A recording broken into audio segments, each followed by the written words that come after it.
Thanks for the update, Andrea. And the Treasurer, Josh Frydenberg, is coming out now at his press conference to reveal this report and the recommendations. Let's go to Sydney. The ACCC's Digital Platforms Report. I'll make an opening statement.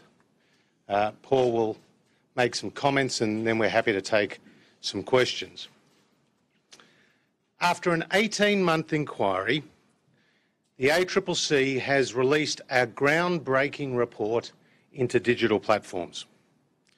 It is truly a world first, looking at the impact on competition, privacy and consumer outcomes arising from the significant market power of the leading search engines and social media platforms. In particular, Google and Facebook, and their influence on the media and advertising market. Make no mistake, these companies are among the most powerful and valuable in the world, and they need to be held to account, and their activities need to be more transparent. This report comes days after the US Federal Trade Commission fined Facebook over $7 billion for misleading consumers about the use of their data.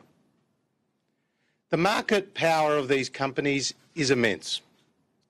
For every $100 spent by advertisers on online advertising, excluding classifieds, $47 goes to Google, $24 to Facebook, and $29 to other participants.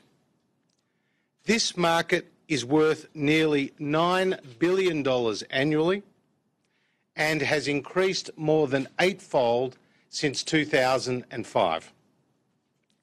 The report finds that over 98% of online searches on mobile devices are with Google, while Facebook has approximately 17 million Australian users who use on average half an hour a day on that platform. This is an incredible level of market concentration that has grown rapidly over time.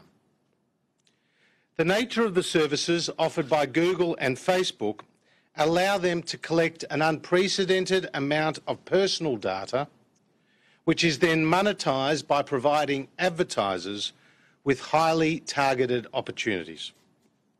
This data can include shopping patterns, browsing history, location, and personal data, like the size of one's family or one's personal relationship. The world has never before seen so much commercially sensitive and personal data collected and aggregated in just two companies. Our legislative and regulatory framework could not and did not anticipate such a new paradigm, a paradigm which poses real challenges for authorities the world over. Confronted with this new reality and equipped with critical information obtained from 60 statutory notices, public hearings and written submissions, the ACCC has made 23 recommendations. They fall into three categories. The first, consumer outcomes. A new unfair practices provision for Australian consumer law is recommended along the lines of what exists in the United States, the United Kingdom, Singapore, Canada, and the European Union. The ACCC also recommend that unfair contract terms be made illegal and that the Privacy Act be strengthened. A code is envisaged for digital platforms so that consumers can know and control what data is collected and how it is used. An ombudsman scheme would also be established to resolve complaints and disputes consumers and businesses may have with digital platforms. Second, competition. The ACCC recommends that merger laws be updated and that the ACCC establish a new digital markets branch with information gathering powers to provide regular reports to government. Third, media. In the words of the ACCC, there is an imbalance of bargaining power between Google and media businesses and between Facebook and media businesses. Whether it be print, radio or television, content generated by journalists and owned by media companies is being displayed on social media and search engines, often without a negotiated agreement covering how data and content is monetised and shared. What the ACCC recommend is that codes of conduct be developed to govern the relationship between Google and Facebook and media businesses. These codes of conduct would require regulatory sign-off and provide, quote, media businesses with access to platforms on a fair, consistent and transparent basis. At the heart of this important ACCC report is a focus on delivering better consumer and commercial outcomes and ensuring a viable media landscape, because news and journalism is a public good. It is a time of rapid technological change, and Australians need a regulatory framework that is fit for purpose and better protects and informs Australian consumers. The government accepts the ACCC's overriding conclusion that there is a need for reform. The release of this report and the 12-week consultation process that will follow are designed to achieve this very end. The government will provide its final response to the report's recommendation before year's end. I would like to thank the ACCC Chairman Rod Sims and Kate Reader and Morag Bond, who led the digital platforms team within the ACCC and who will continue their good work informing the consultation process. Paul. Well, thank you, Treasurer, and I'm very pleased to be here with you to release this landmark report. Of course, the phenomenal digital innovation of the past 25 years has delivered many benefits, and it's fundamentally changed the way that media content is produced, distributed and consumed.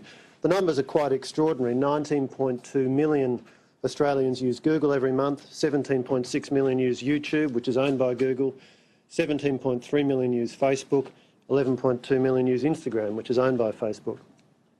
What this report confirms is that regulation in a wide range of areas has not kept pace with the rise of digital platforms and the way that new technology now provides many different ways for Australians to get their news, information and content. On the core competition policy question, the ACCC finds that Google and Facebook have substantial market power and that they are effectively unavoidable trading partners for many media businesses in Australia, with a high proportion of traffic to the websites of media organisations coming via Google and Facebook. As the Treasurer has said, though, the 23 recommendations range across many policy areas, not just competition policy, but consumer protection issues, data privacy issues, and a range of media policy issues, such as the impact on journalism.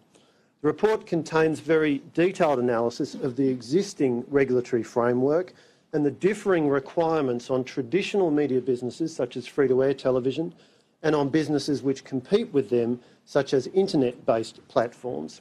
For example, free-to-air television networks face regulatory obligations to show a certain amount of Australian content and, of course, to pay for that, as do subscription television platforms, but there are no such obligations on internet-based video streaming services. The ACCC recommends that there's a need to develop a harmonised media regulatory framework to deal with these issues, and this is something the government accepts.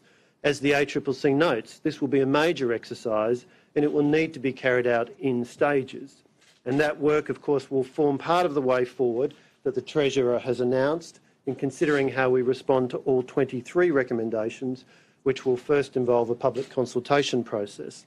We need to hear from interested stakeholders, and we also need to consider how the ACCC's recommendations sit with work the government already has underway, such as, for example, the measures announced in March this year to greatly strengthen regulation to protect Australians' online privacy.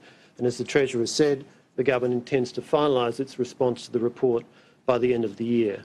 I'd like to just make three quick observations before we come to questions. Firstly, although this report deals with new technology, the competition policy issues that it deals with are in many ways timeless.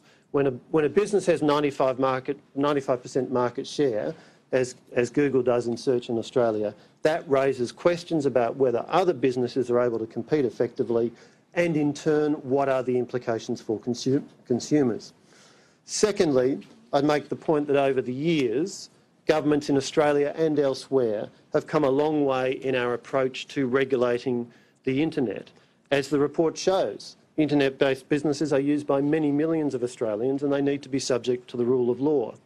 If you look at, for example, the global automotive business, companies that may be based in Germany or in Japan or in Korea, if they're supplying cars into the Australian market, they need to comply with the Australian design rules in Australian law.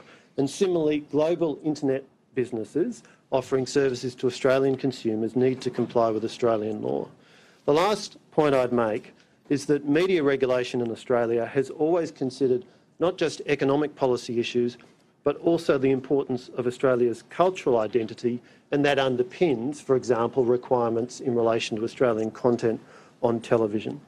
As this 600-page report highlights, in numerous ways, the rise of the digital platforms presents new complexities in relation to that cultural identity objective, but it by no means changes the importance of that objective. Thank you. Questions? Treasurer, has the government and government regulation been brought asleep at the wheel on the issue of digital platforms? Not at all. As I indicated in the opening statement, these digital platforms have grown rapidly and are posing challenges to authorities the world over. The world has never seen so much data collected and aggregated among two companies. So it's about now ensuring that our regulatory and legislative framework is fit for purpose. That is why this report is so groundbreaking, because it's used 40 statutory notices to lift the veil, so to speak, to get behind the fronts of these companies and understand how the algorithms are used, how the data is collected, how the data is monetised. There's been immense consultation with stakeholders, there's been submissions, there's been public hearings, and there's been the use of those compulsory information gathering powers. The statement was made that regulation has not kept pace with the growth of these giants. Does that mean there either needs to be a new regulator, or does the ACCC need to be boosted, maybe in terms of financial means? How is that going to keep pace? The ACCC make clear in this report that their preferred approach is to strengthen the laws behind the existing and the resourcing behind the existing regulators. So in the interim report, they left open the possibility of a new regulatory body. In this final report, they suggest the most effective way, and indeed the quickest way, to deliver results for consumers is through a strengthened legislative and regulatory framework and beefing up the resources of the ACCC. And as I indicated, the ACCC will now have a standing office within that organisation, focusing on digital platforms, having people there who are experienced and with expertise in data collection, in the relevant legal issues, and with the media. But Paul? And indeed, what the ACCC has also recommended is a harmonised media regulatory framework. So there's been an emphasis there on the regulatory framework. And what we'll be doing over the consultation period, and as the government finalises its response, which will release before the end of the year, is working through the recommendations, determining the government's approach to them. Obviously, the Treasurer and I have announced a high-level response in terms of the need for reform and accepting that overall thrust from the ACCC. But what we need to now do is work through the detail, get the views of stakeholders, and then from that will follow any implications in terms of the particular work for particular regulators. Is it not too late to protect privacy in this issue? We're talking about the eagerness, really, of the public to embrace these platforms. How are you going to...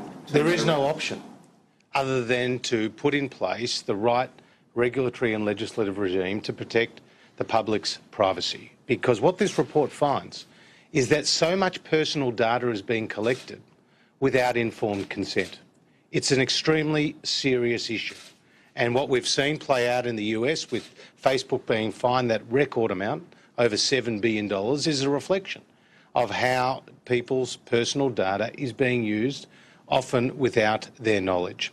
So this report shines a very bright light on the use by Facebook and Google of people's personal data, and the privacy regime and the other legislative and regulatory framework, parts of the framework, need to be updated to ensure that they are fit for purpose. Yeah, the report really has a lot of granular detail and analysis about the importance of consumer data to the business propositions of the digital platforms. And there's a strong emphasis on consumers being aware of how their data is collected and how it is used. And that is a very strong theme in this report. Of course, it's a matter for consumers to make the choices they choose to make, but they need to have the information available to them. That's a strong theme in this report. Sure. Treasurer, will you force Google to give you access to their algorithm, which is used to preference their products ahead of other companies? Well, one of the purposes behind this new ACCC branch is to actually better understand the use of these algorithms to ensure that they're not being used for misleading or deceptive or anti-competitive conduct. So this particular branch of the ACCC will be able to be approached by various companies who believe that the algorithms have been misused in that particular way, and it is the ACCC itself which will focus on those algorithms and ensure that they are used in a way that is compliant with the law.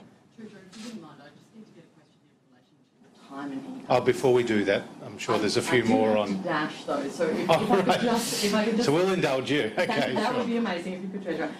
Just in relation to that review, you're writing the terms of that review at the moment. There is a new report out today saying that essentially a large number of Australians on average do not have what they need in their superannuation currently to live a comfortable lifestyle. You've got backbenchers saying that we should pause the increase to the compulsory superannuation amount that we're paying. Is this all looking like, do you have concerns that we have a serious problem with superannuation in Australia? Well, superannuation is growing rapidly. It's $2.8 trillion today, one of the largest pool of funds in the world, and it actually contributes to people having security, economic security in retirement. That's the purpose of superannuation. So it does serve our economy and our community well. That being said, with such growth in that pool of savings, it's important to ensure the best possible outcomes. That's why the Productivity Commission was tasked to do a significant report with a number of recommendations that came out of that, and the government's actually been taking action on those recommendations. For example, we have legislation before the Parliament to ensure that people under the age of 25 can opt in to insurance in their super so that they don't have unwanted insurance policy that eats away at their balances. We've done passed legislation to cap fees, to ban exit fees, to ensure that both trustees and directors of super funds are held to account and that there are proper penalties in place. So the government is taking considered and concerted action across a number of fronts in relation to superannuation. And as the Prime Minister said yesterday, we will be doing a retirement incomes review. That was one of the recommendations out of the Royal Commission. That will be a report to government as opposed to a report of government, and we will consider, without preempting those recommendations, at the appropriate time. This press conference was called before the report was actually released, so I'm unsure if this is in that report. Firstly, can you please ask or it's over 600 pages, so there'll be plenty of time to read through what is a very detailed report. Okay. So, given that I haven't seen it, is there anything in that report that supports the breaking up of Google or Facebook or separation of details, so perhaps search versus advertising, or is there any cases for that to happen?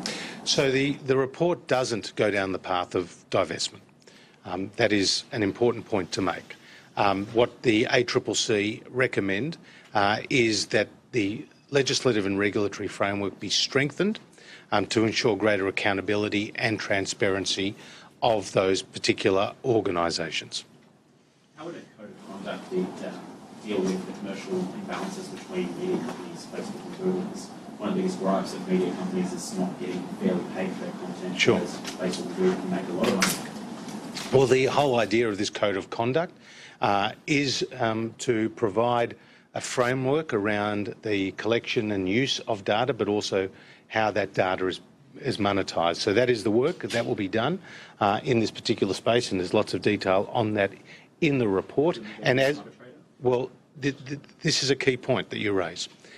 The code of conduct can only exist if it is approved by the regulator.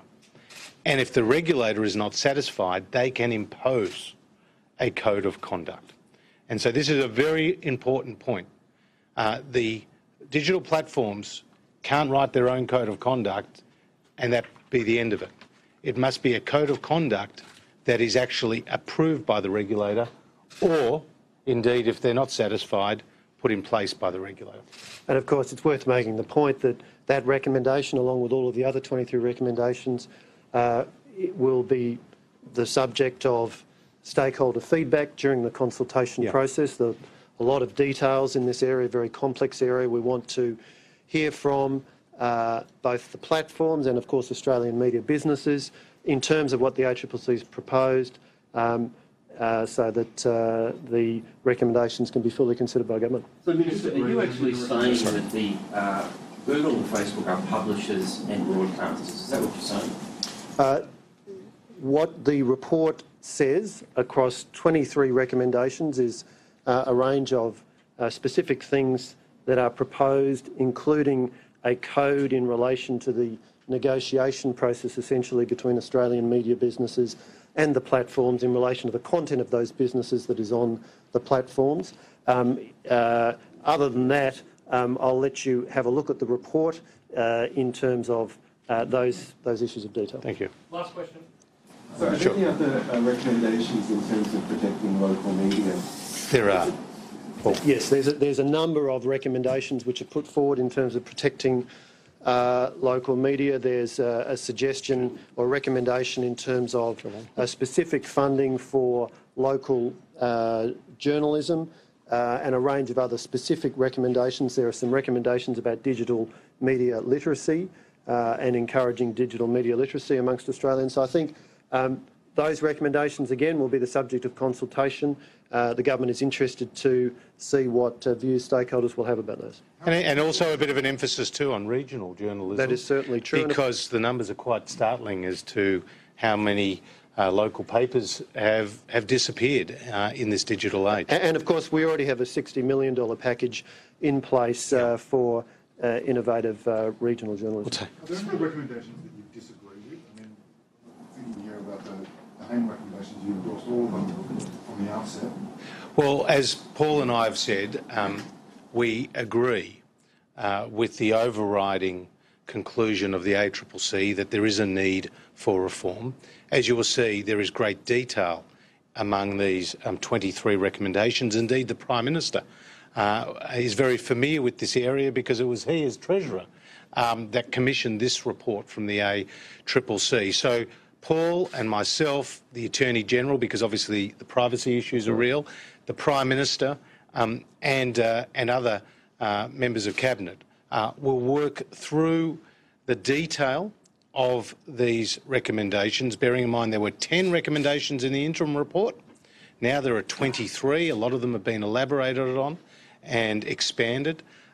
Those recommendations will be worked through, and in terms of the exact nature and form of those changes that we make, they will follow a consultation process, as you would expect, with such a sensitive area, such a complex area, and one which is critical, not just to media companies, but to all Australians who use these platforms every single day. Last question. The last question.